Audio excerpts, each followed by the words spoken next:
Hello बच्चों, आज अपन लेकर आए हैं विद्युत क्षेत्र के बारे में। अभी तक जो क्लास पढ़ाई थी अपन ने उसमें आवेश के बारे में पढ़ा था, कूलाम का नियम पढ़ा था, कूलाम के नियम के सदिश निरूपण पढ़ा था, कुछ क्वेश्चन किए थे। आज उससे आगे बढ़ते हैं।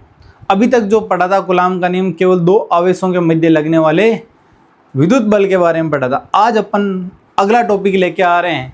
यदि दो आवेश से ज़्यादा आवेश पास पास उपस्थित हो तो उस कंडीशन में कूलाम का नियम किस प्रकार लगता है। आज का जो अपना टॉपिक रहेगा बहुल आवेशों के कारण किसी भी आवेश पर लगने वाला विद्युत बल कितना होगा उसके बारे में रहेगा। तो यहाँ पर आज अपना अगला टॉपिक रहेगा अध्यारोपण का।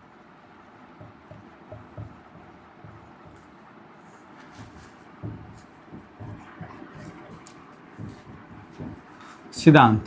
अध्यारोपण का क्या सिद्धांत कहता है कि जब दो या दो से अधिक आवेश उपस्थित हो, जैसे मान लो यहाँ पर आवेश है Q1, दूसरा आवेश Q2, इसी प्रकार बहुत सारे आवेश हो गए Qn, और अन्य एक कोई आवेश मैंने परीक्षण आवेश ले लिया Q0। इस Q0 आवेश पर इन सभी आवेशों के कारण लगने वाले विद्युत बल के बारे में अपन ज्ञात कर सकते हैं। तो विद्युत बल के बारे में ज्ञात करेंगे तो ये Q1 आवेश और इस Q0 के बीच की दूरी मान ली R1 है, Q2 और Q0 के बीच की दूरी मान ली R2 है। इसी प्रकार Qn व Q0 के बीच की दूरी Rn है। ये सारे धन आवेश है, ये भी धन आवेश है। तो Q1 इस आवेश पर क्या लगाएगा? प्रतिकर्षण बल लगाएगा। इस बल का नाम रख दिया F1। Q0 पर Q2 के कारण जो बल लगेगा वो कौन सा हो जाएगा? F2। और इसी प्रकार Q3 के कारण लगेगा F3, और Qn के कारण जो बल लगेगा वो क्या हो जाएगा? Qn के कारण जो बल लगेगा वो हो जाएगा Fn। जानना इन सभी आवेशों का इस एक आवेश पर जो लगने वाला परिणामी बल है वो ज्ञात करने के लिए अपन अध्यारोपण के सिद्धांत का उपयोग करते हैं।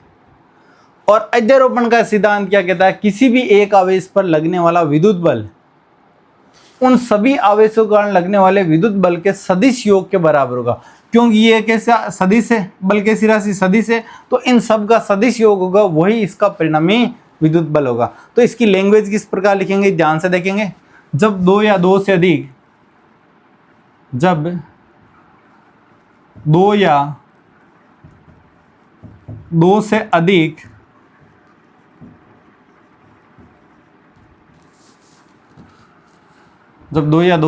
अधिक आवेशों के कारण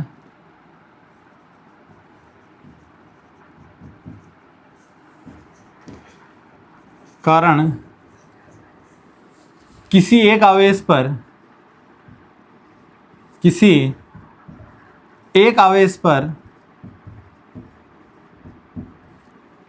लगने वाला विद्युत बल ज्ञात करने के लिए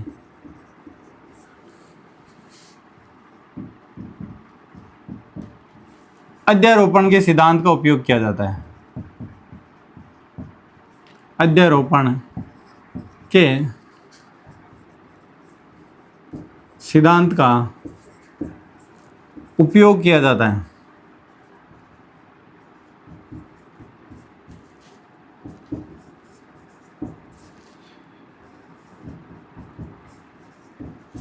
तो जानना अध्यारोपण का सिद्धांत क्यों उपयोग करेंगे? जब दो या दो से अधिक आवेश है, आवेशों के कारण किसी एक आवेश, यानी यहां पर कितने भी आवेश हो सकते हैं, दो से ज्यादा, तो किसी एक आवेश पर जो लगने वाला विद्युत बल है वो ज्ञात करने के लिए अपन किसका उपयोग करेंगे? अध्यारोपण का सिद्धांत। अब ये सिद्धांत किस प्रकार होगा? सिद्धांत को हमेशा कोमा लगा के करेंगे। तो इस सिद्धांत के अनुसार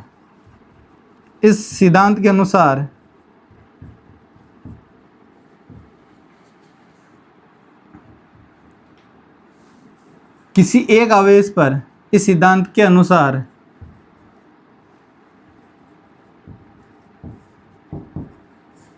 किसी एक आवेश पर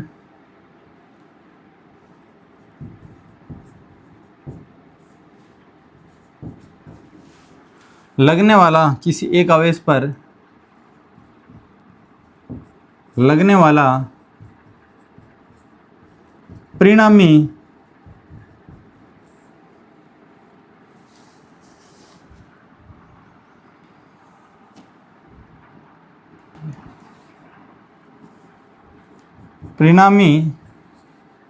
विद्युत बल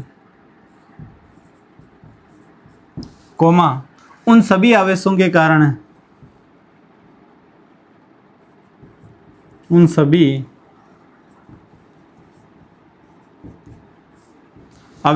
कारण लगने वाले अलग अलग विद्युत बलों के सदिश योग के बराबर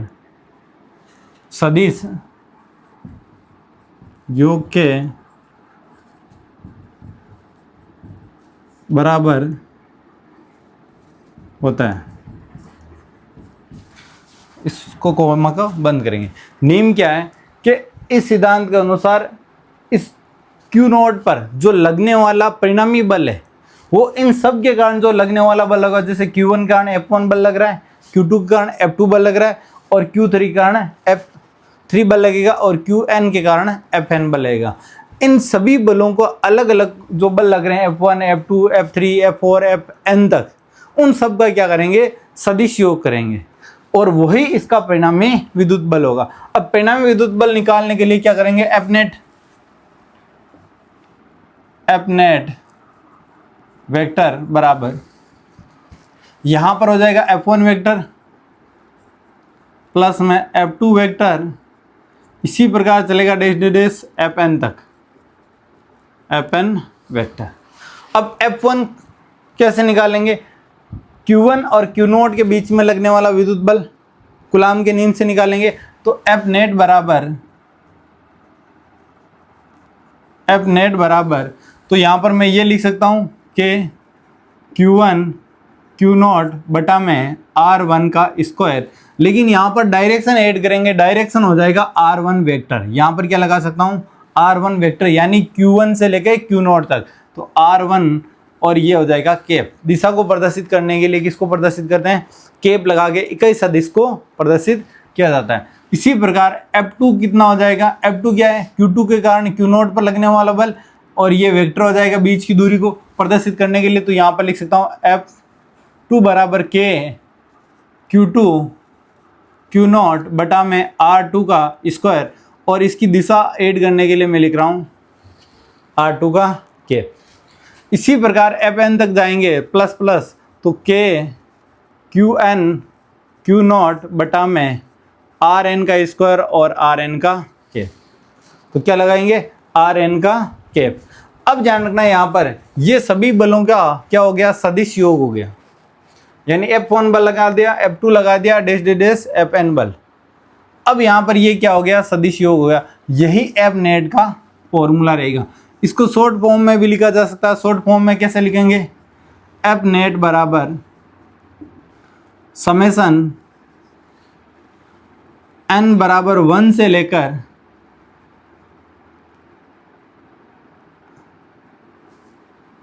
यहाँ पर i लिख देता हूँ, i बराबर 1 से लेकर i बराबर n तक। i का मान क्या होगा, 1 से लेकर n तक।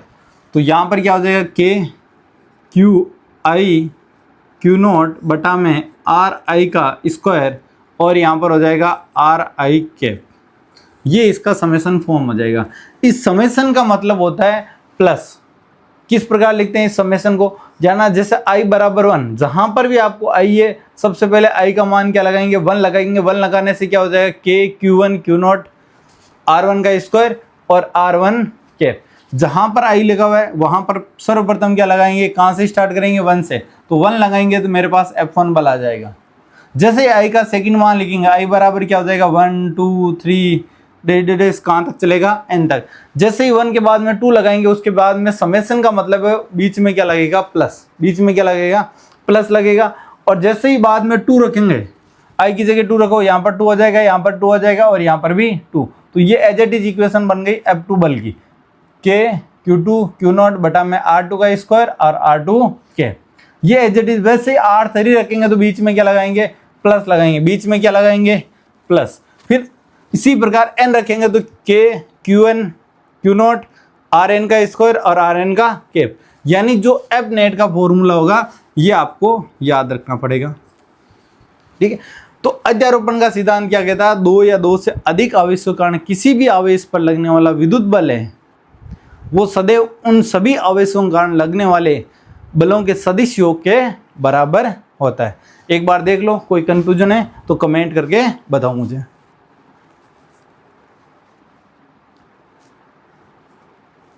सिंपल सा है, पेपर में कभी कभार पूछा जाता है ये क्वेश्चन, अध्यारोपण का सिद्धांत क्या है, या फिर दो या दो से अधिक आवेशों के कारण किसी भी आवेश पर लगने वाला विद्युत बल किसके सहायता से ज्ञात किया जा सकता है। तो आंसर क्या हो जाएगा, अध्यारोपण का सिद्धांत।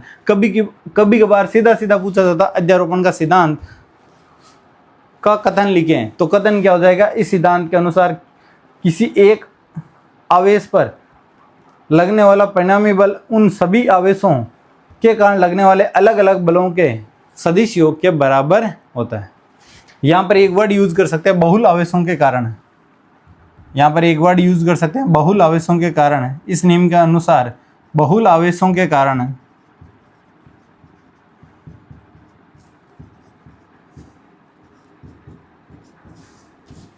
ठीक है, यहाँ पर ऐड करेंगे। इस नियम के अनुसार बहुल आवेशों के कारण किसी एक आवेश पर लगने वाला परिणामी विद्युत बल उन सभी आवेशों के कारण लगने वाले अलग अलग बलों के सदिश योग के बराबर होगा। तो ये आपका अध्यारोपण का सिद्धांत रहेगा। इसके बाद में अपन अगला टॉपिक करेंगे विद्युत क्षेत्र। विद्युत क्षेत्र क्या चीज होती है उस चीज को समझेंगे, पहले उसकी डेफिनेशन लिखेंगे, फिर पढ़ेंगे विद्युत क्षेत्र की तीव्रता। विद्युत क्षेत्र और विद्युत क्षेत्र की तीव्रता क्या चीज है उसके बारे में जानेंगे पूरा। तो अगला टॉपिक लगाइए विद्युत क्षेत्र।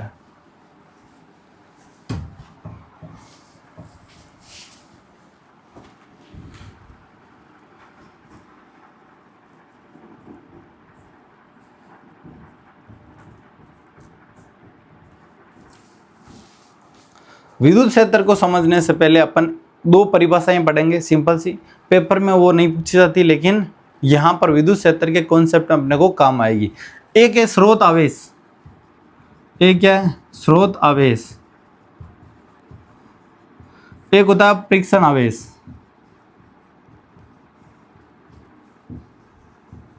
ये स्रोत आवेश क्या होता है और परीक्षण आवेश क्या होता है इस चीज को जानेंगे। स्रोत आवेश किसे कहेंगे, जैसे कोई आवेश है, मैंने यहाँ पर Q आवेश ले लो या फिर Q0 से प्रदर्शित कर सकते हैं।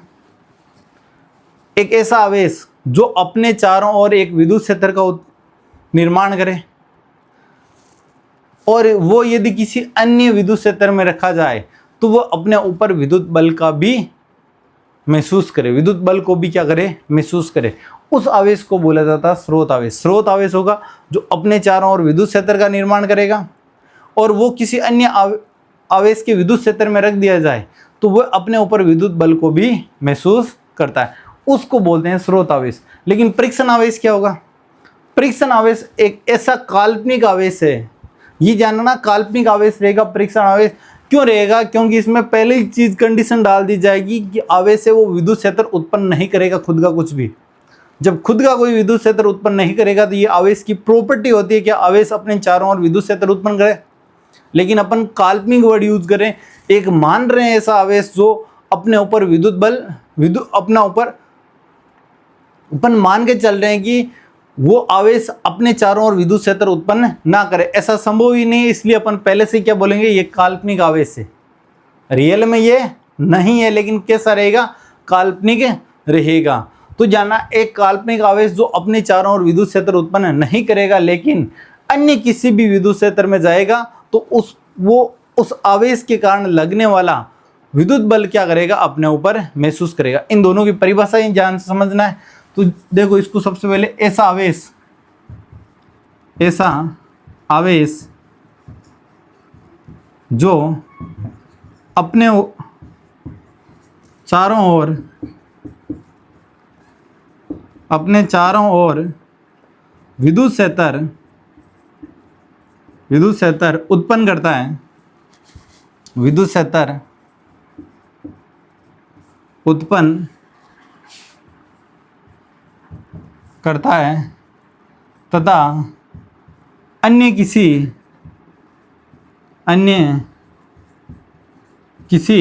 विद्युत क्षेत्र में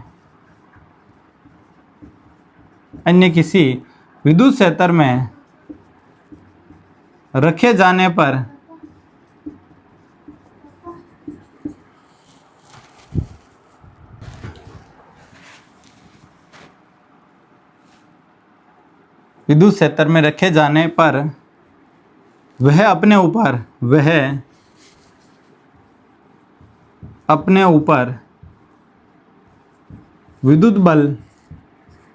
विद्युत बल को महसूस करे।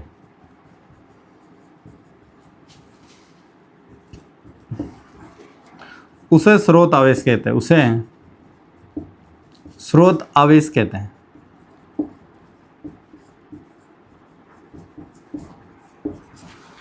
जानना स्रोत आवेश ऐसा आवेश होगा जो अपने चारों ओर विद्युत क्षेत्र उत्पन्न भी करेगा। यदि उस स्रोत आवेश को किसी अन्य विद्युत क्षेत्र में रख दें तो वह अपने ऊपर विद्युत बल को भी महसूस करता है, तो उसे बोलते हैं स्रोत आवेश। स्रोत आवेश ध्यान रखना यहाँ पर, ये धनात्मक भी हो सकता है या फिर ये ऋणात्मक भी हो सकता है। इसको कैपिटल क्यू से प्रदर्शित कर सकते हैं या फिर स्मॉल क्यू से भी प्रदर्शित कर सकते हैं। ये जानना प्रदर्शित करने का तरीका रहेगा। और ये पॉजिटिव और नेगेटिव दोनों तरह के आवेश हो सकते हैं, लेकिन परीक्षण आवेश होगा उसका कुछ ना कुछ प्रॉपर्टी रहेगा अलग से है। तो वो क्या होगा, ऐसा काल्पनिक आवेश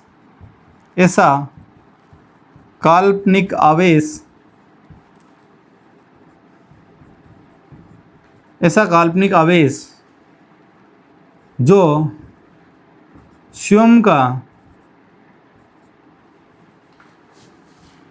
ऐसा काल्पनिक आवेश जो खुद का कोई विद्युत क्षेत्र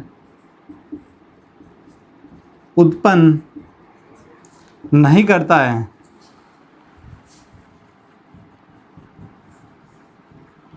परंतु उसे किसी अन्य के विद्युत क्षेत्र में रखा जाता है,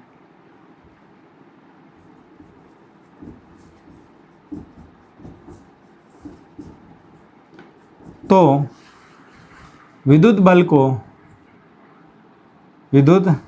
बल को अनुभव या महसूस करता है। विद्युत बल को महसूस करता है, उसे बोलेंगे परीक्षण आवेश। उसे क्या बोलेंगे, परीक्षण आवेश। परीक्षण आवेश क्या हो जाएगा, एक ऐसा काल्पनिक आवेश है जो खुद का कोई विद्युत क्षेत्र नहीं है, उसका कोई विद्युत क्षेत्र नहीं है, वो किसी अन्य आवेश को प्रतिकर्षित नहीं कर सकता है, लेकिन उसको किसी अन्य आवेश के विद्युत क्षेत्र में लेके जाएंगे तो वो अपने ऊपर सदैव क्या महसूस करेगा, विद्युत बल को महसूस करेगा। ये ध्यान रखना कैसा है, काल्पनिक आवेश है। कैसा आवेश है, काल्पनिक आवेश है। काल्पनिक आवेश इसलिए बोलते हैं क्योंकि आवेश होगा तो उसके चारों ओर विद्युत क्षेत्र अवश्य ही उत्पन्न होगा। ठीक है, यहाँ पर इसका कोई विद्युत क्षेत्र उत्पन्न नहीं होता है। ये जानना, इसको हमेशा क्यू नोट से प्रदर्शित करेंगे। किससे प्रदर्शित करेंगे, क्यू नोट से प्रदर्शित किया जाता है। क्यू नोट से प्रदर्शित किया जाता है और ये सदैव कैसा रहेगा, पॉजिटिव रहेगा, सदैव कैसा होता है, धनात्मक। परीक्षण आवेश कभी भी ऋणात्मक नहीं हो सकता है। परीक्षण आवेश कभी भी ऋणात्मक नहीं हो सकता, इस चीज को ध्यान से समझेंगे। तो स्रोत आवेश क्या होगा, ऐसा आवेश जो अपने चारों ओर खुद का विद्युत क्षेत्र उत्पन्न करता है और किसी अन्य आवेश के विद्युत क्षेत्र में जाएगा तो वो विद्युत बल को महसूस भी करता है। लेकिन परीक्षण आवेश होगा वो काल्पनिक आवेश होगा, वो अपना कोई विद्युत क्षेत्र उत्पन्न नहीं करता है। यदि वो किसी अन्य के विद्युत क्षेत्र में जाता है तो वो अपने ऊपर क्या बनाएगा, क्या महसूस करेगा, विद्युत बल को महसूस करता है। और परीक्षण आवेश सदैव धनात्मक होगा और इसे क्यू नोट से ही प्रदर्शित किया जा सकता है। स्रोत आवेश जानना धनात्मक और ऋणात्मक दोनों हो सकते हैं, कैपिटल क्यू और स्मॉल क्यू दोनों से प्रदर्शित किया जा सकता है। अब बात करेंगे विद्युत क्षेत्र, क्योंकि यहाँ पर अपन कॉन्सेप्ट यूज करेंगे स्रोत आवेश कब होगा, परीक्षण आवेश, मैं बोलूँगा परीक्षण आवेश लेके जा रहे हैं, इसका मतलब क्या होगा, वो प्लस का क्यू नोट लेके जाएंगे, इसका कोई विद्युत क्षेत्र नहीं होगा, इसका कोई भी विद्युत क्षेत्र नहीं होगा। क्यों नहीं होगा, जैसे मैंने मान लिया कोई भी एक स्रोत आवेश है ये प्लस क्यू, इसके चारों ओर मान लो एक ये क्षेत्र उत्पन्न हो गया जिसे अपन विद्युत क्षेत्र बोल रहे हैं। क्या बोल रहे हैं, विद्युत क्षेत्र। यदि मैं अन्य कोई स्रोत आवेश लेके जाऊं, मान लो दूसरा अन्य प्लस में हो सकता है या ऋणात्मक हो सकता है, मैंने ऋणात्मक आवेश ले लिया, इसका भी क्या होगा, विद्युत क्षेत्र होगा। अब जैसे ही मैं इसको पास में लेके जाऊंगा तो इन दोनों का विद्युत क्षेत्र आपस में क्या हो जाएगा, संपर्क में आ जाएगा और एक दूसरे को क्या करने लग जाएंगे, आकर्षित करने लग जाएंगे। यदि दोनों समान आवेश है तो क्या करने लग जाएंगे, प्रतिकर्षित करने लग जाएंगे। इस चीज को जानना। लेकिन इस आवेश को इसमें लेके आ जाएंगे, उससे पहले ही क्या बल महसूस करेगा, वो ये आवेश क्या करने लग जाएगा, बल महसूस करने लग जाएगा। लेकिन यदि इसकी जगह मैं परीक्षण आवेश लेके जा रहा हूँ, इसका कोई विद्युत क्षेत्र ही नहीं है, ये कहाँ पर महसूस करेगा, ये यहाँ पर महसूस करेगा, और ये वाला यहाँ तक पहुंचेगा तब भी क्या कर लेगा, विद्युत बल को महसूस कर लेगा। इसलिए जानना, स्रोत आवेश के पास में अन्य स्रोत आवेश लेके नहीं जाएंगे। कौन सा लेके जाएंगे, परीक्षण आवेश। परीक्षण आवेश जैसे ही इसके विद्युत क्षेत्र में आएगा, यहाँ पर यह विद्युत बल अनुभव नहीं करेगा, जैसे यहाँ पर जाएगा वहाँ पर वो प्रतिकर्षण बल महसूस कर लेगा। क्यों प्रतिकर्षण, क्योंकि यहाँ पर धनावेश है, या ये भी के साथ धनावेश, तो ये प्रतिकर्षण बल महसूस करेगा। यदि इस परीक्षण आवेश के पास में जाएगा, ऋणात्मक के पास में, तो ये यहाँ पर विद्युत बल महसूस कौन सा करेगा, आकर्षण, और यहाँ पर करेगा प्रतिकर्षण। इस चीज को जानना। क्यों करेगा, क्योंकि ये धनात्मक ये भी धनात्मक, दोनों के बीच में प्रतिकर्षण बल लगेगा। ये ऋणात्मक ये धनात्मक, तो कौन सा बल लगेगा, आकर्षण बल लगता है। अब बात करते हैं विद्युत क्षेत्र।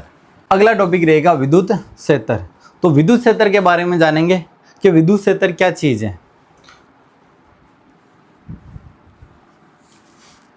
जैसे कोई भी मैंने एक स्रोत आवेश ले लिया, प्लस क्यू आवेश, प्लस क्यू आवेश के चारों ओर हमेशा क्या उत्पन्न करेगा, विद्युत क्षेत्र उत्पन्न करेगा। और विद्युत क्षेत्र का पता किस प्रकार लगाऊंगा, तो पता लगाने के लिए मैंने क्या किया, एक परीक्षण आवेश लिया। इस परीक्षण आवेश को इस स्रोत आवेश के चारों ओर भिन्न भिन्न बिंदुओं पर स्थापित करूंगा। भिन्न भिन्न बिंदुओं पर क्या करूंगा, स्थापित। समझने के लिए मैंने यहाँ पर रखा पे सबसे पहले परीक्षण आवेश को, तो मान लिया एक बार के लिए यहाँ पर कोई भी विद्युत बल महसूस नहीं कर रहा है, तो मैंने उठा के इसको यहाँ पर रखा, यहाँ पर भी महसूस नहीं कर रहा है, तो उठा के यहाँ पर रखा। तो यहाँ पर यदि विद्युत बल को महसूस कर लिया, यहाँ पर विद्युत बल को महसूस कर लिया, इसका मतलब यहाँ तक क्या लगेगा, जैसे ही विद्युत बल को महसूस कर लिया, इसका मतलब ये इसका विद्युत क्षेत्र है, तभी तो यहाँ पर विद्युत बल महसूस करेगा।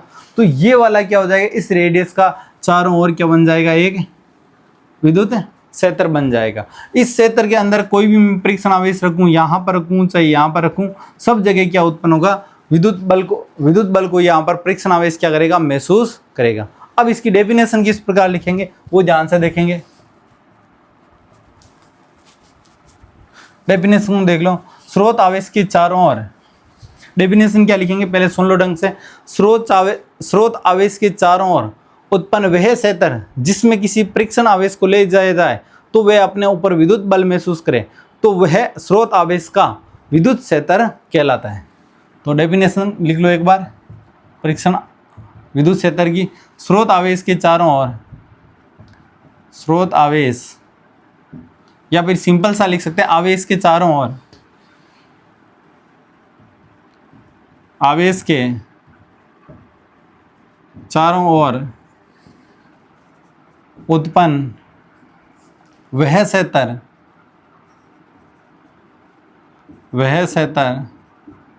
जिसमें किसी परीक्षण आवेश को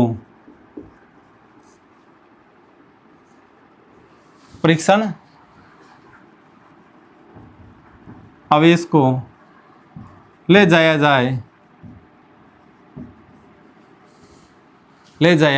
जाए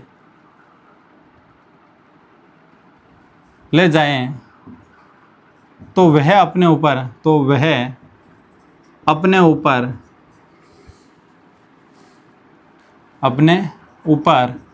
विद्युत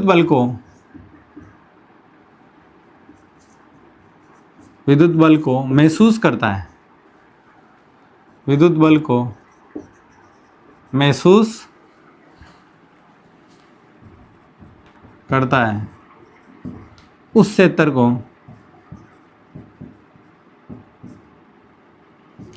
को आवेश का विद्युत क्षेत्र कहते हैं।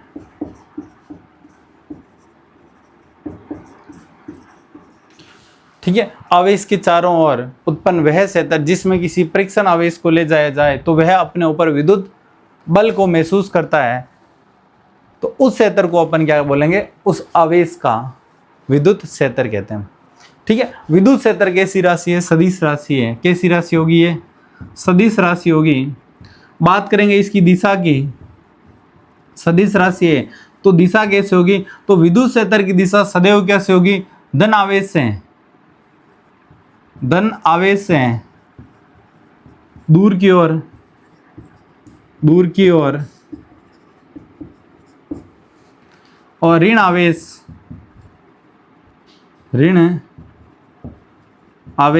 की ओर।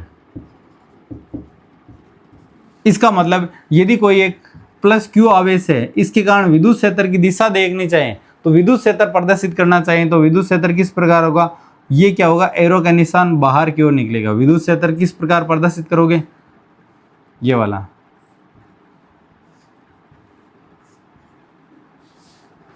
ये विद्युत क्षेत्र किसके कारण हो जाएगा, बिंदु धन आवेश स्रोत के कारण, यानी धन आवेश से विद्युत क्षेत्र क्या होगा, दूर की तरफ जाएगा। इसी प्रकार ये विद्युत क्षेत्र रेखाएं बोलते हैं, आगे बढ़ेंगे विद्युत क्षेत्र रेखाएं, लेकिन एरो का निशान क्या प्रदर्शित कर रहा है कि धन आवेश से विद्युत क्षेत्र की दिशा कौन सी होगी, दूर की ओर रहेगी।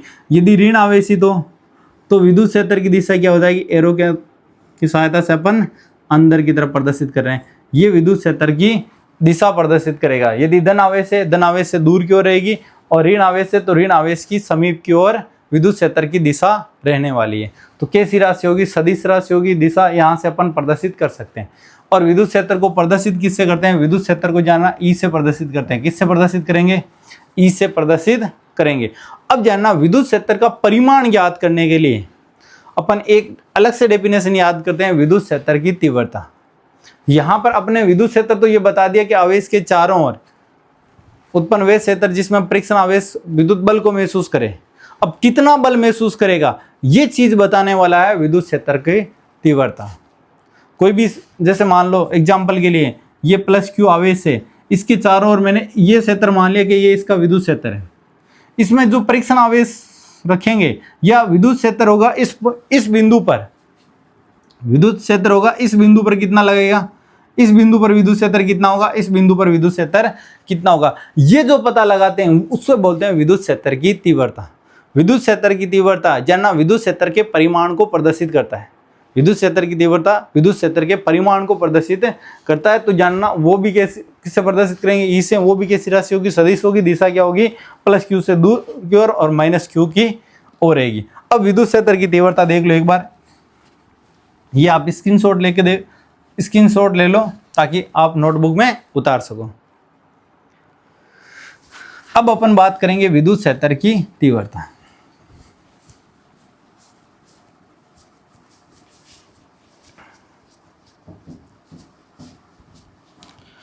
अब विद्युत क्षेत्र की तीव्रता की डेफिनेशन 2-3 प्रकार से लिख सकते हैं। पहला क्या होता है, विद्युत क्षेत्र को फॉर्मूले से प्रदर्शित करता हूं तो ई बराबर होता है, ई वेक्टर बराबर एफ वेक्टर बटा क्यू नॉट। तो अपन बोल सकते हैं किसी भी विद्युत क्षेत्र में आवेश को ले जाया जाए तो आवेश पर लगने वाला विद्युत बल तथा उस आवेश का अनुपात क्या कहलाएगा, विद्युत क्षेत्र। आवेश, किसी विद्युत क्षेत्र में आवेश को ले जाया जाए तो उस आवेश पर लगने वाला विद्युत बल तथा उस आवेश का अनुपात क्या कहलाएगा, विद्युत क्षेत्र। अब इसको सिंपल और करने के लिए क्या कर सकता हूं, इस आवेश को एक कूलाम कर दूं, यानी आवेश क्या हो जाएगा, एकांक हो जाएगा। अब किसी भी बल में F में A का भाग दूं तो मेरे पास जो परिमाण प्राप्त होगा वो क्या होगा, एक ही प्राप्त होगा। इस चीज को जानना। आवेश को मैंने क्या कर दिया, एकांक कर दिया परिभाषा को इजी करने के लिए। अब परिभाषा क्या हो जाएगी, किसी भी विद्युत क्षेत्र में एकांक आवेश को ले जाने पर लगने वाला विद्युत बल ही क्या कहलाएगा, विद्युत क्षेत्र की तीव्रता कहलाएगी। और ये बता देता हूं विद्युत क्षेत्र की तीव्रता क्या है, इस विद्युत क्षेत्र के परिमाण को प्रदर्शित करता है। तो अगली डेफिनेशन रहेगी विद्युत क्षेत्र की तीव्रता। विद्युत क्षेत्र की तीव्रता क्या होती है, विद्युत क्षेत्र के परिमाण को, विद्युत क्षेत्र के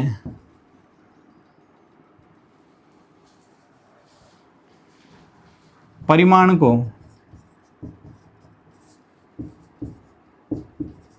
प्रदर्शित करती है। विद्युत क्षेत्र में भिन्न भिन्न बिंदुओं पर उसका परिमाण भी क्या होता है, भिन्न भिन्न होता है। उस परिमाण को प्रदर्शित करने के लिए अपन ने अलग से डेफिनेशन याद करें, विद्युत क्षेत्र की तीव्रता। ये जानना, जैसे कोई आवेश है प्लस क्यू आवेश, इस आवेश के चारों अलग अलग बिंदुओं पर विद्युत क्षेत्र का परिमाण क्या होगा, अलग अलग होगा, और उसको ही अपन क्या बोलेंगे, विद्युत क्षेत्र की तीव्रता। अब इसकी डेफिनेशन इस फॉर्मूले की सहायता से लिख रहा हूं मैं।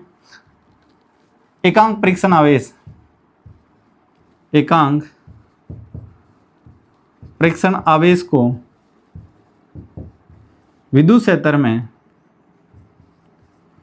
एकांक परीक्षण आवेश को विद्युत क्षेत्र में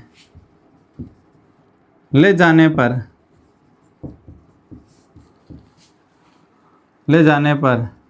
लगने वाला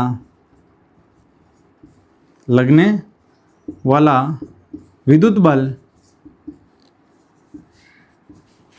बल ही, कोमा लगा के लिखेंगे, विद्युत क्षेत्र की तीव्रता कहलाती है।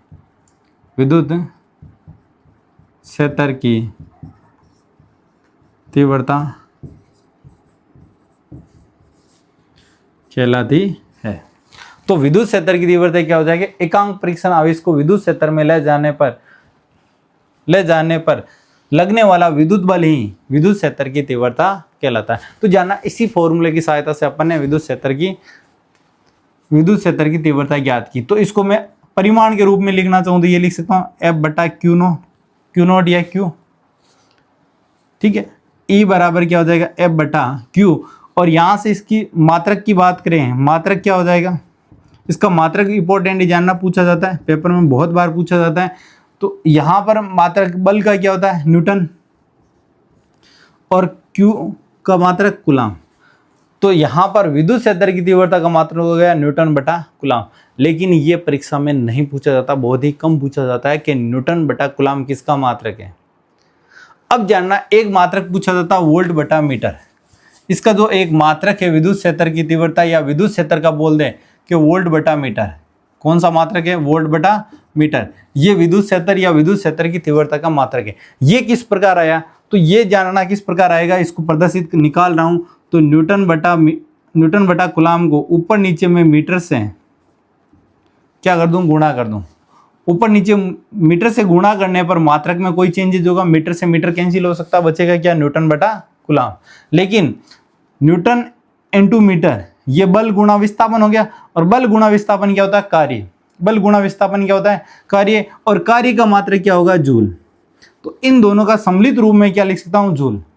न्यूटन होता बल, मीटर होता विस्थापन, तो बल गुणा विस्थापन होगा कार्य, और कार्य का मात्रक क्या हो जाएगा, जूल। जूल बटा कूलाम इनटू क्या हो गया, मीटर। और विभव का मात्रक होता है V बराबर क्या होता है, W बटा Q। आपने 10th क्लास में पढ़ा था, V बराबर क्या होता है, W बटा Q। तो W का मात्रक जूल बटा कूलाम। जूल बटा कूलाम को क्या लिख सकते हैं, वोल्ट भी लिखा जा सकता है। जूल बटा कूलाम को क्या लिख सकता हूँ, वोल्ट।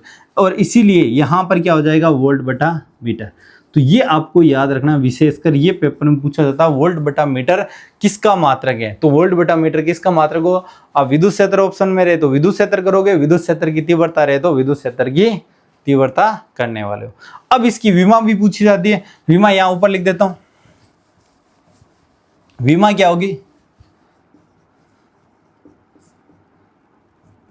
विमा न्यूटन होता बल, और बल की विमा क्या होती है, m1 L1 T-2, और Q की विमा होती है AT, A और T। अब ये ऊपर जाएगा तो ये ए भी माइनस हो जाएगा, टी भी क्या हो जाएगा माइनस में, तो इसकी विमा निकल के आ जाएगी m1 l, यहाँ पर एक ही है, नीचे कुछ भी नहीं है, टी ऊपर माइनस का 2 है, नीचे प्लस का 1 है, 1 ऊपर जाएगा तो माइनस का हो जाएगा, माइनस का 2 और माइनस का 1 क्या हो जाएगा t माइनस 3, और a ऊपर जाएगा तो a माइनस 1। ये इसकी क्या हो जाएगी विमा हो जाएगी। पेपर में विद्युत क्षेत्र की विमा पूछे तो विमा भी निकाल सकते हो, मात्रक पूछे तो मात्रक भी निकाल सकते हो। ये मात्रक आपको याद रखना है, डायरेक्ट पेपर में पूछा जाता है वोल्ट बटा मीटर किसका मात्रक है। एक आगे अपने आएगा वोल्ट इंटू मीटर, ये तो वोल्ट बटा मीटर है, वोल्ट बटा मीटर, लेकिन आगे अपन पढ़ेंगे volt into metre, volt into metre.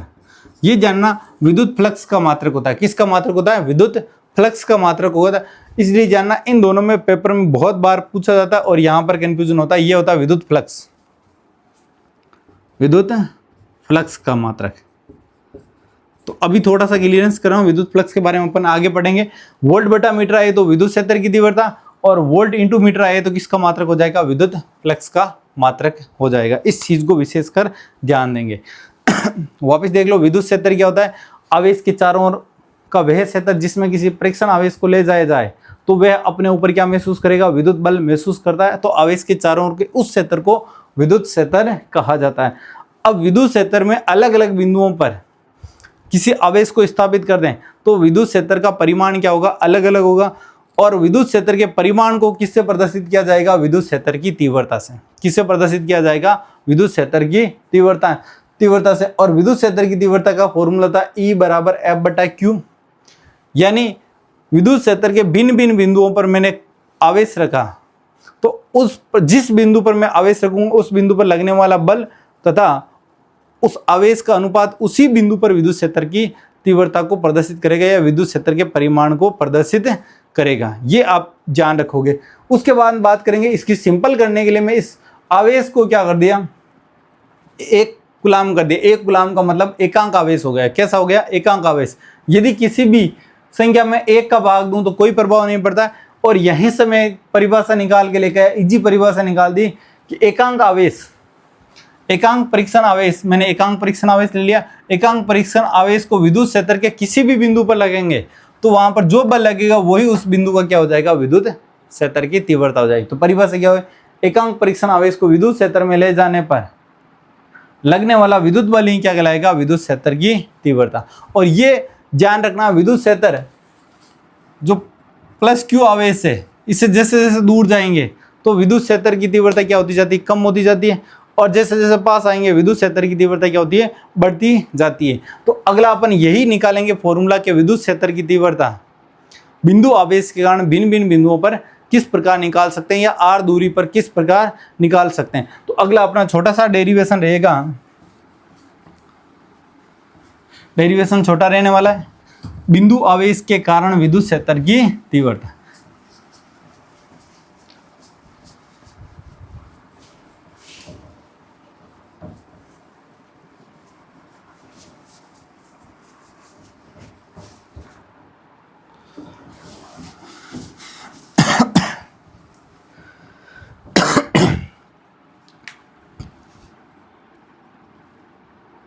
बिंदु आवेश के कारण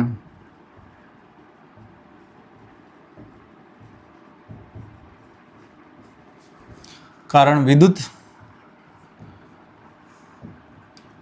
क्षेत्र की तीव्रता। बिंदु आवेश के कारण विद्युत क्षेत्र की तीव्रता। छोटा सा डेरिवेशन है, एकदम सिंपल है, एकदम इजी है। तो सबसे पहले इसको किस प्रकार करेंगे तो जानना, लैंग्वेज के रूप में लिख रहा हूँ या सीधा डायग्राम समझा देता हूँ पहले, उसके बाद लिखेंगे।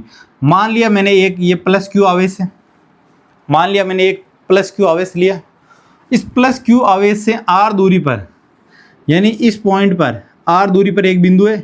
इस बिंदु का नाम कुछ भी दे दो, मैंने P नाम दे दिया। इस बिंदु P पर मुझे विद्युत क्षेत्र ज्ञात करना है और विद्युत क्षेत्र ज्ञात करने के लिए मैं क्या रखूंगा, यहाँ पर एक परीक्षण आवेश को रखूंगा। यहाँ पर क्या रखूंगा, परीक्षण आवेश। अब जानना, यहाँ पर धन आवेश भी हो सकता है और ऋण आवेश भी हो सकता है। ऋण आवेश होगा तो बल आकर्षित लगेगा, धन आवेशित होगा तो प्रतिकर्षित लगेगा और कुछ भी परिवर्तन नहीं होगा, केवल बल की दिशा चेंज होगी। तो जाना माना प्लस क्यू आवेश है जिससे आर दूरी पर स्थित बिंदु पी है, उस पर मुझे विद्युत क्षेत्र ज्ञात करना, और विद्युत क्षेत्र ज्ञात करने के लिए मैं क्या करूंगा, परीक्षण आवेश को रखता हूं। यही लैंग्वेज के रूप में लिखेंगे, माना एक धन आवेश, माना एक धन आवेश प्लस क्यू जिससे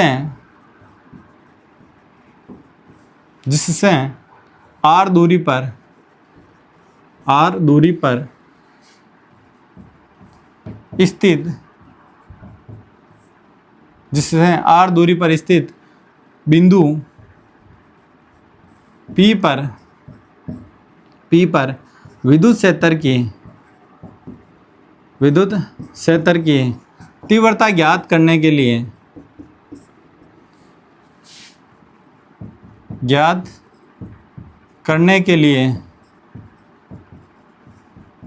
विद्युत क्षेत्र की तीव्रता ज्ञात करने के लिए P पर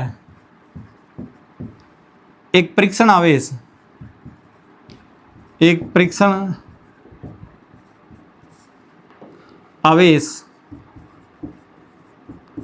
कौन सा हो जाएगा, Q नॉट रखा जाता है।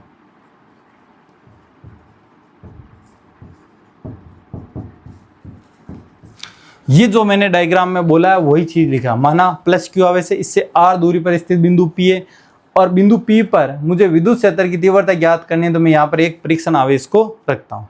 तो जानना, फिजिक्स में अपन डेरिवेशन में जो भी लैंग्वेज लिखते हैं वो इस डायग्राम बेस पर ही लिखते हैं। डायग्राम चाहे छोटा हो चाहे बड़ा हो, सारी जो भाषा होगी वो हमेशा डायग्राम बेस पर ही रहने वाली है। तो डायग्राम को समझना है, भाषा अपने मन से भी लिख सकते हो, चेंज हो भी जाए तो भी कोई गलत नहीं होगा, लेकिन होनी इस डायग्राम के अकॉर्डिंग ही चाहिए। जितनी ज़्यादा सिंपल रहेगी उतना ही ज़्यादा फिजिक्स में अपन स्कोर कर पाते हैं। तो अब इसको क्या लिखूंगा, प्लस क्यू आवेश के कारण क्यू नोड पर लगने वाला विद्युत बल, प्लस क्यू आवेश के कारण है, प्लस क्यू आवेश के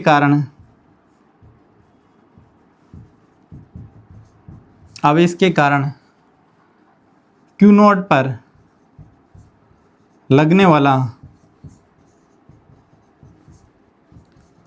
विद्युत बल। और विद्युत बल किससे निकालेंगे, कूलाम के नियम से। F बराबर क्या हो जाएगा, K क्यू नॉट बटा आर स्क्वायर। और बल की दिशा कौन सी रहेगी, दूर की ओर। किस ओर रहेगी, दूर की ओर रहेगी। बल की दिशा लगाना चाहिए, दिशा भी लगा सकते हैं, नहीं लगाना चाहिए तो कोई दिक्कत नहीं, ठीक है। मैं परिमाण ले रहा हूँ, दिशा लिख सकते हैं, इसको पॉइंट डाल दो, इस पॉइंट को O डाल दो, O से P की ओर, O से P की ओर। या आप एकांक सदिश से भी प्रदर्शित कर सकते हैं। F आ गया तो बिंदु P पर विद्युत क्षेत्र का फॉर्मूला लिखेंगे। बिंदु P पर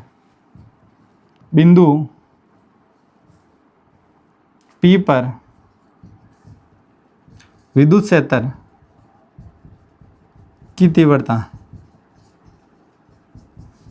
विद्युत क्षेत्र की तीव्रता क्या हो जाएगी, यहां से मैं लिख सकता हूं E बराबर F बटा क्यू नॉट, E बराबर F बटा क्यू नॉट। इसको समीकरण 1 दिया, इसको समीकरण 2 दिया। अब समीकरण 1 से F का मान उठा के यहां पर रख सकता हूं। जैसे ही समीकरण 1 से F का मान उठा के रखूंगा तो E बराबर क्या आ जाएगा, K क्यू नॉट बटा में आर स्क्वायर, और भाग इसका देंगे क्यू नॉट का। जब कोई भिन्न है उसके भाग में कोई संख्या आ जाए तो ये संख्या कहाँ चली जाएगी, यहाँ पर चली जाएगी। तो E बराबर क्या हो जाएगा, K क्यू नॉट बटा में आर स्क्वायर, और यहाँ पर आ जाएगा क्यू नॉट। क्यू नॉट से क्यू नॉट क्या हो जाएगा, कैंसिल हो जाएगा। तो बिंदु आवेश के कारण जो विद्युत क्षेत्र का फॉर्मूला हो जाएगा वो हो जाएगा K क्यू बटा आर स्क्वायर। ये बिंदु आवेश के कारण है विद्युत क्षेत्र। ये समीकरण 3 ही क्या है, बिंदु आवेश के कारण विद्युत क्षेत्र है। समीकरण 3 क्या है, बिंदु आवेश के कारण विद्युत क्षेत्र। अब जानना ये विद्युत क्षेत्र किन किन कारकों पर निर्भर कर रहा है, ये विद्युत क्षेत्र किन किन कारकों पर निर्भर कर रहा है। तो K तो कांस्टेंट है, तो Q के क्या होगा, समानुपाती। पहला पॉइंट क्या हो जाएगा, E समानुपाती क्या हो जाएगा, Q क्या है, स्रोत आवेश। इसका मतलब स्रोत आवेश का परिमाण जितना ज्यादा होगा उतना ही R दूरी पर विद्युत क्षेत्र की तीव्रता क्या होगी, ज्यादा। तो विद्युत क्षेत्र की तीव्रता किस पर निर्भर करती है? स्रोत आवेश के समानुपाती होती है। स्रोत आवेश का परिमाण बढ़ाएंगे तो विद्युत क्षेत्र का मान भी बढ़ेगा, विद्युत क्षेत्र की तीव्रता का मान भी बढ़ेगा। दूसरा किस पर निर्भर कर रहा है? समानुपाती। यदि इन दोनों को कोष्टेंट मान ले तो आर स्क्वायर के, यानी आर स्क्वायर की क्या होते हैं? व्युत्क्रमानुपाती। आर स्क्वायर की क्या होते हैं? व्युत्क्रमानुपाती। इसका मतलब क्या हो गया? जैसे ही स्रोत आवेश से दूरी बढ़ाएंगे विद्युत क्षेत्र की तीव्रता आर का मान बढ़ेगा तो विद्युत क्षेत्र की तीव्रता का मान क्या होगा? तीव्रता से घट जाएगा। कैसे घटेगा? तीव्रता से घट जाएगा, अति परवलयकार रूप से घट जाता है। और यहां पर इसका डायग्राम भी पेपर में पूछा जाता है, ई व आर के मध्य वक्र। यहां पर जो वक्र पूछा जाता है वो ध्यान रखना है, ई व आर के मध्य वक्र। ई व आर के मध्य जो वक्र होगा वो किस प्रकार हो? यहाँ पर आर स्थापित करेंगे, यहाँ पर विद्युत क्षेत्र स्थापित करेंगे। जैसे जैसे आर का मान कम रहेगा विद्युत क्षेत्र का मान क्या रहेगा? ज़्यादा, और इस प्रकार ये क्या हो जाएगा? घटेगा। अब एक चीज ध्यान रखनी, ना तो इस वक्र को इस लाइन के साथ में टच करना है। क्यों नहीं टच करना है? क्योंकि आर बराबर 0 रखते हैं, विद्युत क्षेत्र का मान क्या हो जाएगा? अनंत। और जैसे यहाँ पर टच कर लिया तो यहाँ पर अनंत नहीं होगा, यहाँ पर कुछ ना कुछ वैल्यू होगी। इसलिए जानना ये हमेशा पैरेलल से होता हुआ आएगा, धीरे धीरे क्या हो जाएगा? इसके पैरेलल। और ई बराबर 0 कब होगा? 0 कब होगा? ये अनंत हो जाएगा। आर का मान अनंत होगा तभी ई का मान क्या होता है? 0। तो यहाँ पर भी टच नहीं होगी और यहाँ पर भी टच नहीं होगी। बच्चे जो गलती करते हैं वो क्या करते हैं? इस प्रकार बना देते हैं, ये इस प्रकार का बना देंगे, तो ये गलत हो जाएगा। ई और आर के मध्य का वे वक्र क्या हो जाएगा? गलत हो जाएगा। इस चीज को विशेष कर ध्यान रखना है, क्योंकि ना तो ये यहाँ पर टच होगा, ना ही यहाँ पर टच होगा। ये क्या रहेगा? यहाँ से भी पैरेलल होता हुआ आएगा और वापस क्या हो जाएगा? पैरेलल। ये अति परवलयकार वक्र है। कैसा वक्र होगा? अति परवलयकार वक्र होगा। एक आपको और भी पूछा जाता है वक्र, ई व आर 1/r स्क्वायर के मध्य वक्र। दूसरा वक्र कौन सा पूछा जाता है? ई व 1/r स्क्वायर के मध्य पूछा जाता है। अब ई व आर 1/r स्क्वायर के, यानी ई समानुपाती क्या हो गया? 1/r square. तो इस कंडीशन में जो वक्र होगा वो कैसा होगा? स्ट्रेट लाइन वक्र होगा। कैसा होगा? यानी इस पूरे की वैल्यू बढ़ाएंगे तो पूरे की वैल्यू बढ़ा रहे हैं तो ई का मान भी बढ़ेगा, पूरे की वैल्यू घटा रहे हैं तो ई का मान भी क्या हो जाएगा? घटेगा। तो ये वक्र बनने वाले हैं ज्यादातर, ये वक्र विशेष कर ध्यान रखना आपको, ठीक है। ये बिंदु आवेश के कारण क्या हो जाएगा? विद्युत क्षेत्र की तीव्रता। वापिस देख लो एक बार के लिए, बिंदु आवेश के कारण विद्युत क्षेत्र की तीव्रता क्या होगी? देखो कोई प्लस क्यू आवेश लिया मैंने, यहाँ पर धन भी ले सकते हैं और ऋण भी ले सकते हैं। इससे आर दूरी पर एक बिंदु पी माना, इस पर विद्युत क्षेत्र की तीव्रता ज्ञात करने के लिए क्या यहाँ पर एक परीक्षण आवेश रखेंगे, और परीक्षण आवेश रखूंगा तो इस प्लस क्यू आवेश के कारण इस पर क्या लगेगा? विद्युत बल। और विद्युत बल की दिशा किस प्रकार होगी? यदि ये प्लस है तो परीक्षण आवेश सदैव कैसा होता है? प्लस होता है, धनात्मक होता है। तो ये विद्युत बल की दिशा दूर की ओर। तो ये बल का परिमाण मैं किस प्रकार निकाल सकता हूँ? कूलाम के नियम से। तो प्लस क्यू आवेश के कारण क्यू नॉट पर लगने वाला विद्युत बल, तो F बराबर क्या होगा? K प्लस क्यू नॉट बटा में आर स्क्वायर। दिशा देखनी चाहिए तो इस बिंदु को O ले लिया, O से P की ओर। यदि यहाँ पर माइनस होता दिशा क्या हो जाती? P से O की ओर। दिशा क्या हो जाती? P से O की ओर। अब बिंदु P पर विद्युत क्षेत्र की तीव्रता क्या होगी? E बराबर क्या होता है? F बटा आवेश। आवेश कौन सा रखा मैंने? क्यू नॉट रखा, तो F बटा में क्या हो जाएगा? Q not. F बटा में क्या हो जाएगा? Q not. तो ये F का मान उठा के समीकरण 1 से रखते हैं, तो F का मान उठाएंगे रखेंगे तो K क्यू नॉट बटा आर स्क्वायर बटा में क्या हो जाएगा? Q not. अब किसी भी बिन के नीचे भाग लगा जाए तो वो किस में हमेशा जाएगी? हमेशा हर में जाती है। तो यहाँ क्यू नॉट से क्यू नॉट कैंसिल, तो E बराबर क्या हो जाएगा? के क्यू बटा आर स्क्वायर। के क्यू बटा आर स्क्वायर। तो यहाँ पर के क्यू बटा आर स्क्वायर, ई का मान स्रोत आवेश पर निर्भर कर रहा है। यदि स्रोत आवेश बढ़ाएंगे तो विद्युत क्षेत्र की तीव्रता ही बढ़ जाएगी, स्रोत आवेश का मान घटाएंगे तो विद्युत क्षेत्र की तीव्रता का मान भी घट जाता है। और स्रोत आवेश से दूरी के साथ में विद्युत क्षेत्र की तीव्रता का मान क्या होता है? कम होता है। किस प्रकार से कम होगा? अति परवलयकार कम होगा। कैसे होगा? अति परवलयकार। वक्र को विशेष कर ध्यान रखना है, यहाँ पर और आर में दोनों में ही टच नहीं करना है। टच करते ही आंसर गलत हो जाएगा, वक्र गलत हो जाएगा। एक वक्र कभी कभार पूछा जाता है, ई और 1/r स्क्वायर के मध्य वक्र कैसा होगा? तो वो स्ट्रेट लाइन होगा, सरल रेखा में। क्योंकि इस कंप्लीट का मान बढ़ाएंगे तो ई का मान भी बढ़ेगा, कंप्लीट का मान घटाएंगे तो ई का मान भी घटेगा। एक चीज और नोट डाल के लिख सकते हो, जो विद्युत क्षेत्र की तीव्रता है वो परीक्षण आवेश पर निर्भर नहीं करती है। देखो इस फॉर्मूले में कहीं पर भी परीक्षण आवेश आया क्या एंडिंग फॉर्मूले में, तो विशेष कर ध्यान रखना जो स्रोत आवेश है, स्रोत आवेश के कारण किसी भी बिंदु पर विद्युत क्षेत्र की तीव्रता ज्ञात करेंगे, तो जो परीक्षण आवेश लेते हैं उस परीक्षण आवेश पर निर्भर नहीं करता, चाहे कितने ही कूलाम का ले लें, एकांक ले लें, एकांक नहीं भी लें तो भी इस पर निर्भर नहीं करेगा। इस चीज को आपको याद रखना है। तो बिंदु आवेश के कारण है r दूरी पर विद्युत क्षेत्र का, ये डेरिवेशन पेपर में पूछा गया है 1-2 बार, आगे भी पूछा जा सकता है। बहुत ही सिंपल है, आसान है। आप एक बार वापस देखो, कोई भी कंफ्यूजन है आप कमेंट करके मुझसे पूछ सकते हो। एक बार देख लो, कोई भी दिक्कत है आप आसानी से पूछ सकते हो।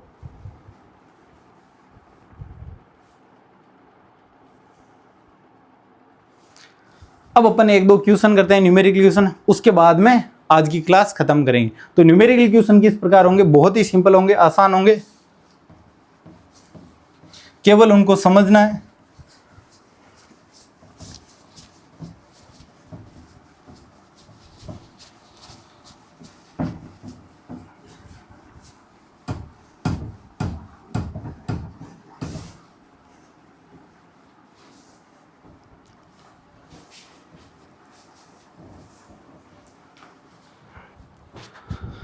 क्वेश्चन मैं बता रहा हूं, आपको ढंग से समझने हैं, उसके बाद में आपको आंसर देना है। एक समबाहु त्रिभुज है, क्वेश्चन मिलेगा आपको, एक समबाहु त्रिभुज है। समबाहु त्रिभुज का मतलब उसकी प्रत्येक भुजाएं क्या समान है, ठीक है। इसकी थोड़ा सा बड़ा बना देता हूं ताकि आसानी से समझ में आ जाए। ये एक समबाहु त्रिभुज बना दिया जिसकी प्रत्येक भुजा क्या होगी, समान होगी। इस पॉइंट को नाम दे दिया ए, बी और सी। इस समबाहु त्रिभुज के प्रत्येक शीर्ष पर समान परिमाण का आवेश स्थापित करेंगे। इसका मतलब यहां पर भी Q स्थापित किया, यहां पर भी Q स्थापित किया और यहां पर भी Q स्थापित किया। सारे के सारे या तो धनात्मक है, सारे के सारे या फिर ऋणात्मक स्थापित कर सकते हैं। बोला इन सभी आवेशों के कारण त्रिभुज के केंद्रक पर इन सभी आवेशों के कारण त्रिभुज के केंद्रक पर विद्युत क्षेत्र की तीव्रता पूछ सकता है या फिर विद्युत बल का परिमाण पूछ सकता है। दोनों ही पूछ सकता है, करने का तरीका ही दोनों में एक ही होगा, इस चीज को जानना। तो इसका केंद्र क्या होगा, केंद्र क्या होता है, इस शीर्ष के कोण को 2 बराबर भागों में बांटते हैं। जहां पर इसके वो समद्विभाजक लाइनें जिस बिंदु पर काटती है वही उसका क्या होता है, केंद्रक होता है। ये समबाहु त्रिभुज का क्या हो जाएगा, केंद्रक, और केंद्र को आप नाम दे दिया O, केंद्रक का नाम क्या दे दिया O। और जिस बिंदु पर विद्युत क्षेत्र की तीव्रता ज्ञात करनी हो या फिर विद्युत बल पूछे, कुछ भी पूछे, आप यहां पर क्या स्थापित करोगे, एक परीक्षण आवेश स्थापित करोगे Q0। इस बिंदु O मान लिया, यहां पर एक परीक्षण आवेश मैंने स्थापित कर दिया। अब स्थापित करने से क्या होगा, प्लस Q आवेश कारण यहां पर बल लगेगा, इस प्लस Q आवेश कारण यहां पर बल लगेगा, इस प्लस Q आवेश कारण भी यहां पर बल लगेगा। तो ये बहुल आवेशों का निकाय बन गया एक तरह से।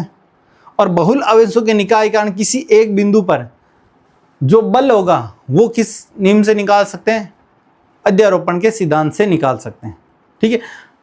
फॉर्मूले में थोड़ा सा चेंज रहेगा, यहां पर विद्युत बल पूछे तो विद्युत बल का फॉर्मूला लगाएंगे और विद्युत क्षेत्र का पूछे तो विद्युत क्षेत्र का फॉर्मूला। मैं विद्युत क्षेत्र के हिसाब से करवा रहा हूं, और बल से आ जाए तो क्या चेंज होगा वो भी चीज आपको बता दूंगा। तो सबसे पहले बात करें, विद्युत क्षेत्र की तीव्रता ज्ञात करनी है बिंदु O पर। बिंदु O पर परिणामी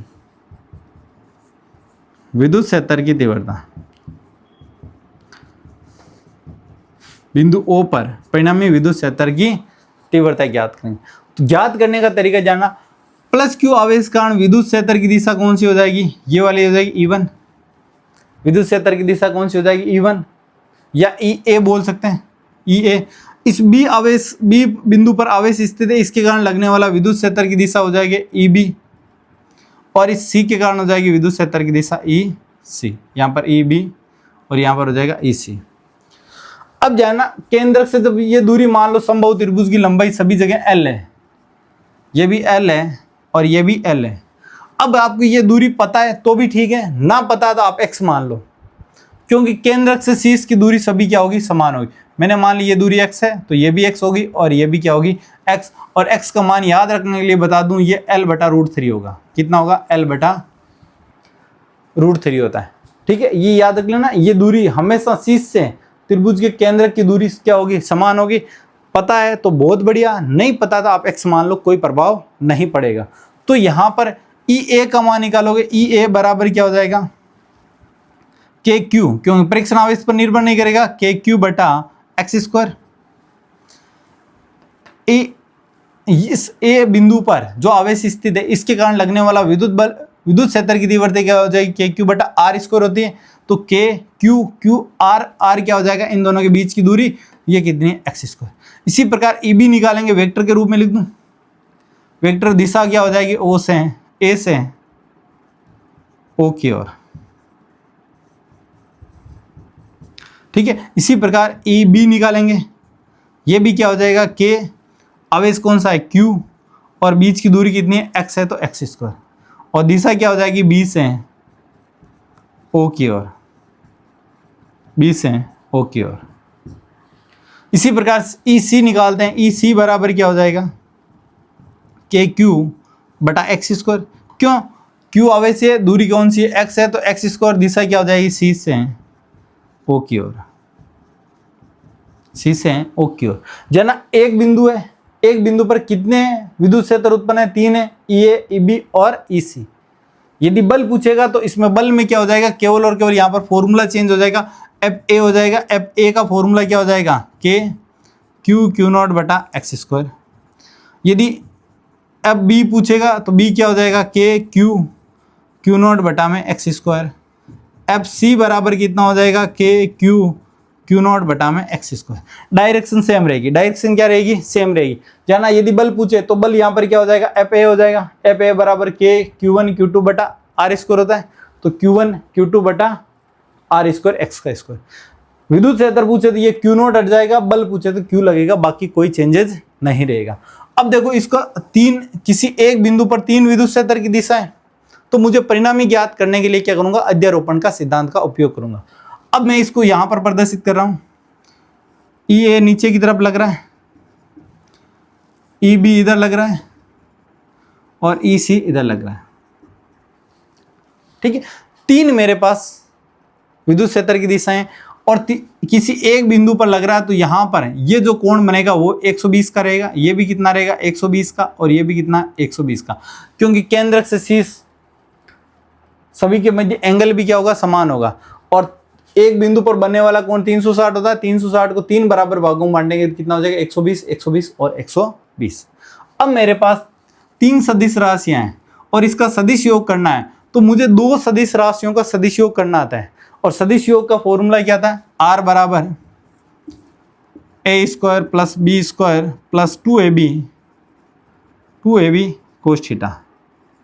ए और बी क्या है, ए और बी 2 अलग अलग सदिश है, और थीटा हो जाएगा इन ए और बी के मध्य का एंगल, और आर हो जाएगा परिणामी सदिश हो जाएगा।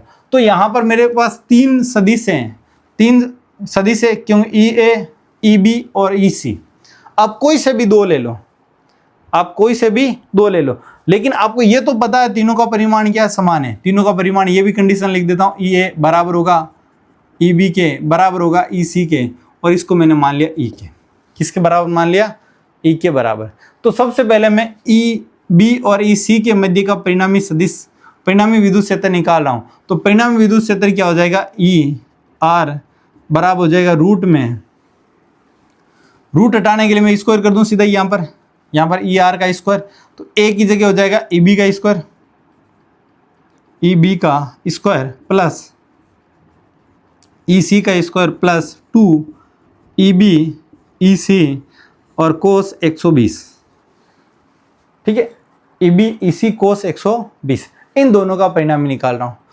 अब जाना ई बी और ई सी दोनों आपस में बराबर है, इसको मैं क्या मान सकता हूँ, ई मान सकता हूँ। तो यहाँ पर ई बी और ई सी को मैं ई लिख रहा हूँ, तो यहाँ पर हो जाएगा E square plus E square plus 2 E square, क्योंकि ई और ई क्या हो जाए ई स्क्वायर, और कोस 120 का मान होता है माइनस में 1/2। कोस 120 का मान कितना होता है, माइनस में 1/2।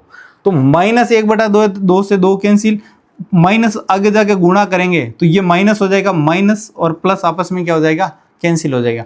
तो ई आर का जो स्क्वायर होगा वो किसके बराबर होगा, ई स्क्वायर के बराबर। किसके बराबर होगा, ई स्क्वायर के बराबर। अब जानना, यदि दोनों परिमाण समान है, दोनों के परिमाण क्या है, समान, तो इनका रिजल्टेंट हमेशा मिड पॉइंट से निकलता है। किस पॉइंट से निकलेगा, मिड पॉइंट से निकलता है। मिड पॉइंट का मतलब दोनों के बीच का बराबर एंगल होगा, ये भी 60 डिग्री रहेगा और ये भी कितना रहेगा, 60 डिग्री। ये हो जाएगा ई आर बराबर ई। ई आर बराबर कितना हो गया, ई, और ई ए भी कितने बराबर है, ई के बराबर। ये मेरे पास दोनों का परिणाम में आ गया। अब मेरे पास ई ए और ई आर के मध्य परिणाम में निकालना है। अब मुझे पता है ये 120 है और ये 60 है, तो टोटल कितना हो गया, 180। 180 होने का मतलब क्या, एक दूसरे के अपोजिट हो गए, एक दूसरे के क्या हो गए, अपोजिट। किसी भी लाइन पर बनने वाला एंगल कितना होता है, 180 का। तो उस कंडीशन में मेरे पास इधर भी ई लग रहा है और इधर भी ई लग रहा है। जब दोनों परिमाण में समान है और दिशा में विपरीत है, तो एक दूसरे को क्या करेंगे, निरस्त करेंगे। तो अतः परिणामी विद्युत क्षेत्र की तीव्रता, विद्युत क्षेत्र की तीव्रता शून्य होगी। ई रिजल्टेंट बराबर क्या हो जाएगा, शून्य। यानी किसी भी समबाहु त्रिभुज के प्रत्येक शीर्ष पर 3 समान परिमाण के आवेश रख दिए जाए, तो त्रिभुज के केंद्रक पर विद्युत क्षेत्र पूछे तो भी शून्य होगा और विद्युत बल पूछे तो भी क्या होगा, शून्य होगा। तो आज के लिए इतना ही करेंगे।